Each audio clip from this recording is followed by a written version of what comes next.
All right, number 10. We have r to the 1/2, and I want to distribute it through to each term. So we're still using the product rule, so that's a to the m times a to the n is equal to a to the m plus n. So we know we have to have a common denominator, so I'm going to make this r to the 2/2. So when I distribute through to the first term, it's going to be r to the 1/2 plus 2/2 plus r to the 1/2 plus 3/2. So that is equal to r to the 3/2 plus r to the 4/2, which is the same as r to the 3/2 plus r squared, and that is the final answer. I can't combine those because they are not like terms, and I cannot use the product rule on that because this is a sum and not a product.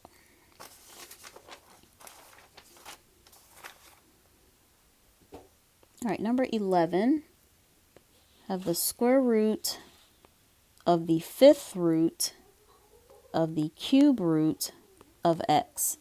I can rewrite this as x to the 1/3 raised to the 1/5 raised to the 1/2 power, and I'm going to use my power rule. A to the m raised to the n is equal to a to the m times n. So this will be x to the 1/3 times 1/5 times 1/2, and that equals x to the 1/30.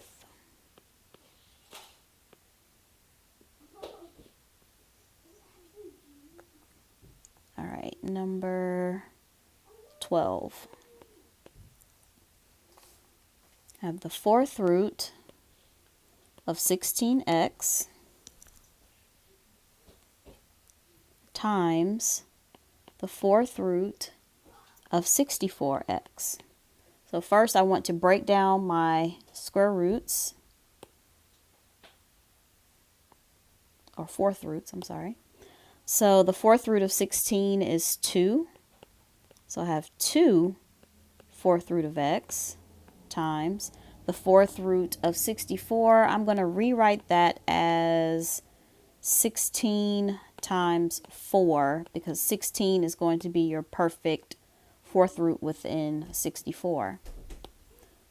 So now I have 2 fourth root of x times 2 fourth root of 4x. And now I'm going to multiply the 2's and get 4. And since the root is the same, I can combine this and make it the fourth root of 4x squared.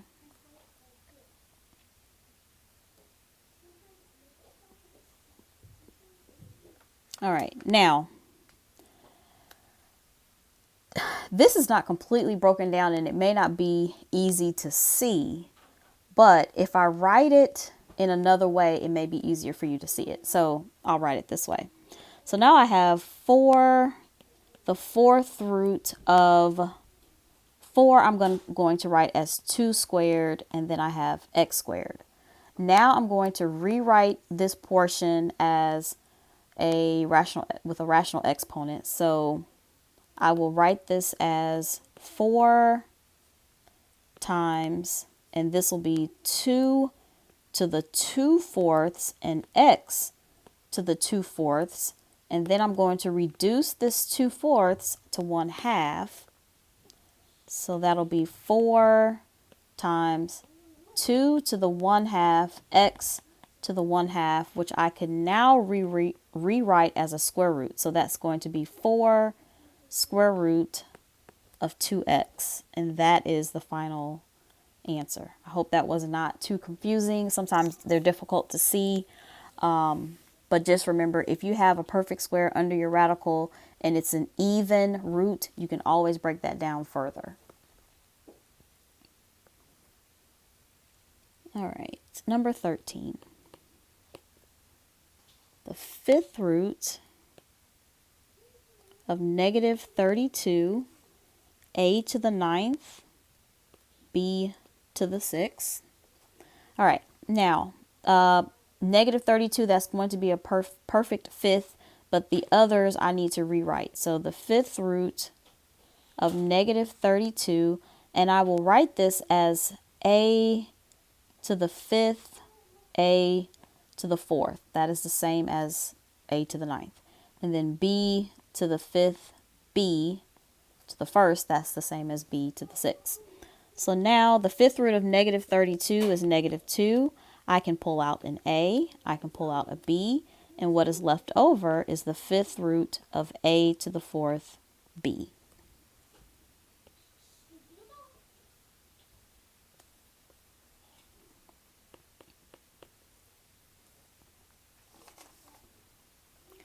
All right, number 14. 2 times the square root of 54m cubed plus 5 times the square root of 96m cubed. So first you want to rewrite these in terms of perfect squares. So that'll be 2 times the square root of 9 times 6, m squared m, plus 5 times the square root of 16 times 6, m squared m. So what I'm doing is I'm just finding the perfect square within 54, and that's going to be 9. And the perfect square within 96, that's going to be 16. And I know I talked about this in another video, but just remember your perfect squares, like 2 squared is 4, 3 squared is 9, 4 squared is 16, so on and so forth. And you can just divide those numbers by perfect squares to find the perfect square within it.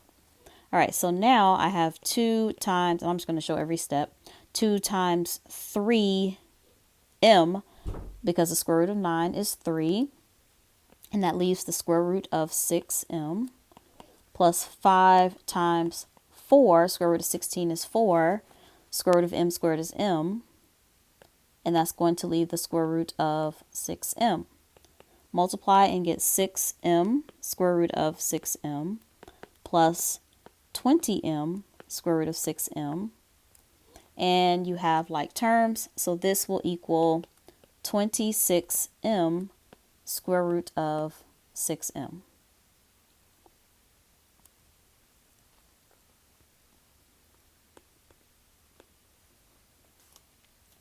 All right, number 15, we want to find the perimeter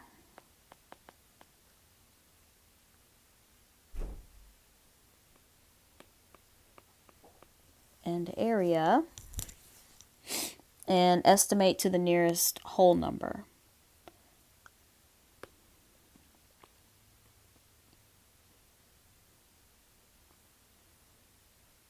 All right, so one side, or the length, is the square root of 26, and the width is the square root of 98. So to find the perimeter of a rectangle,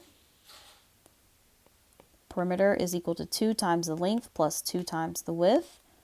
So that will be 2 times the square root of 26 plus 2 times the square root of 98. And then we're going to look for any perfect squares within 26, and there are none. So 2 square root of 26 plus 2 times the square root of 98. I think we can do that as 49 times 2. So now I have 2 square root of 26 plus square root of 49 is 7. 2 times 7 is 14, square root of 2. So now it says to estimate to the nearest whole number. So you can do 2 times the square root of 26. Square root of 26, that's really close to the square root of 25. So this is roughly 2 times 5, right? And then the square root of 2, I know that one is 1.4. So I'll do 14 times 1.4. So that is roughly 10 plus 19.6, which would be 29.6 So to the nearest whole number, it would be 30. All right, for area.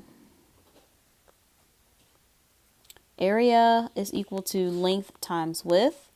So that would be the square root of 26 times the square root of 98. And then, you'd estimate from there. Square root of 26, I can't break down. So I'll just say square root of 26 times the square root of 49 times 2. Pull out the 7.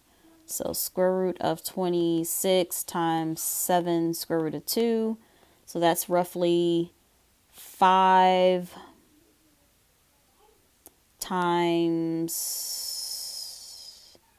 7 square root of 2. 5 times 7 is 35.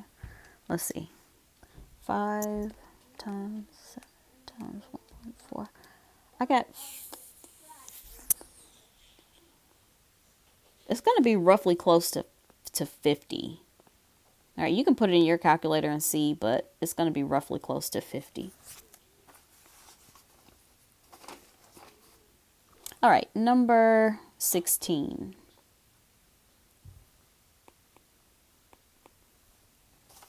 All right, 3 times the quantity square root of 20 minus square root of 45.